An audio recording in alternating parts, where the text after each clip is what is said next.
Good morning. I thought it might be interesting to have a look at the machines that I've got that are working. So I've got others that aren't working.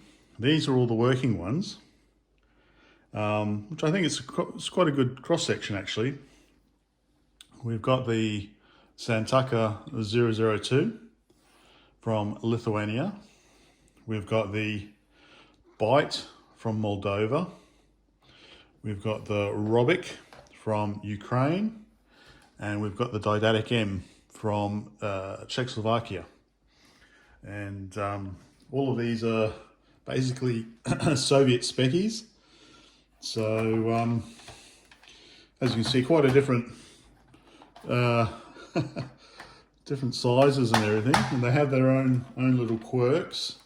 All mostly DIN, of course, as we can see here. All very different expansion connectors. So what shall we start with? Let's maybe start with the keyboards. So I can probably zoom in. The first one is the Santaka from Lithuania, built in an ex-military factory or something. So that's why it's so. We've got our little handholds here. Keyboard is interesting. Not much travel, but I think probably long lasting.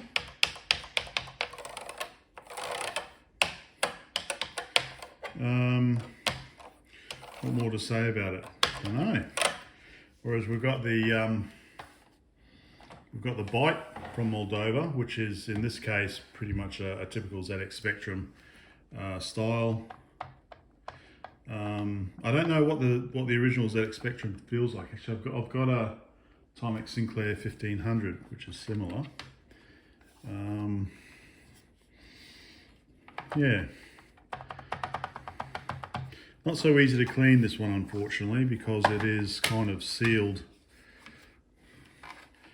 in the case. You've got to, I would say, you've got to peel the front layer off, so I haven't done that one.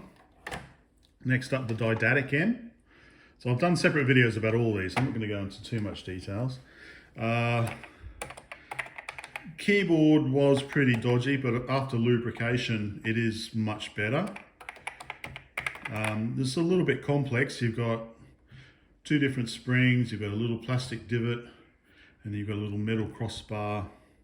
So if you're pulling these apart, there is quite a lot to lose. So you've got to be very careful with it. So that's the Didaktik M from Czechoslovakia, well, Slovakia, the Slovak side. And finally the Robik, full of gold and silver and palladium and niobium and the various components. This has got reed switches. Very nice to the feel. Laser engraved keycaps. So yeah, as I said, I've done separate videos on all of these, so I'll go into more detail. The other thing, I guess, that differentiates them is what ports they have on the back. So let's have a look at that quickly. So the one thing you notice is that extensive use of DIN. DIN sockets everywhere. So on the Santaka from Lithuania, we've got a reset switch. We've got a 5-pin DIN for 5 volts. Okay, overkill.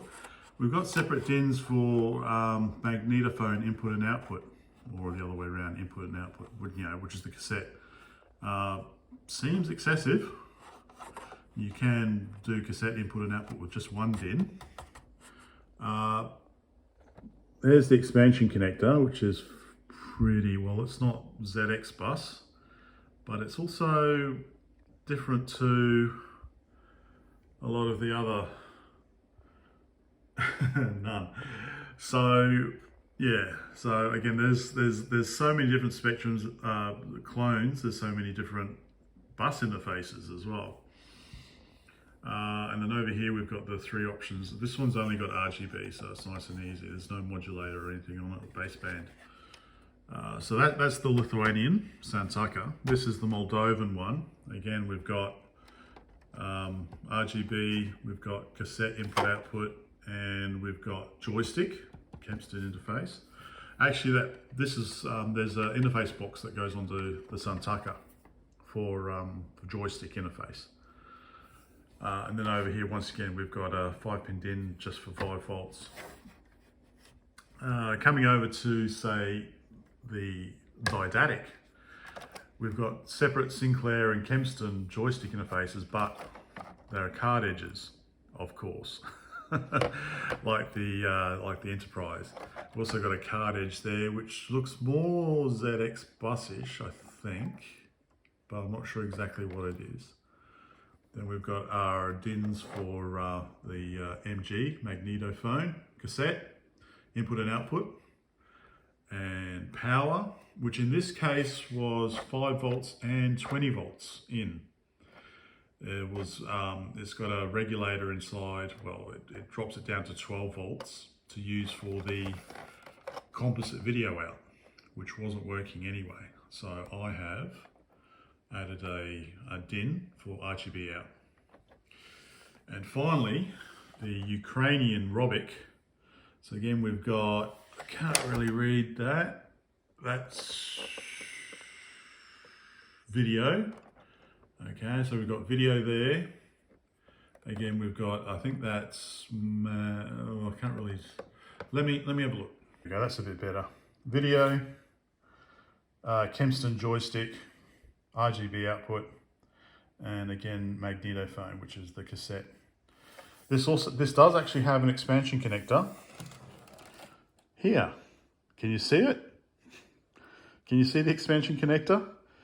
It's inside. It's actually a pin header. I think it's like a 2x50 pin header, so it's not a card edge. So there we go. So these are my 4 Soviet Speccys that are working. Very different designs. There are a couple other peculiarities. This one has white text on blue rather than the usual black on grey. This one has got a square aspect ratio, 1:1. So it's not 4:3, it's 1:1. And these are pretty much standard. So there we go. So I've got separate videos on all of these that go more in depth. I just thought it'd be interesting to see them all together in one go. Hopefully that was of some interest.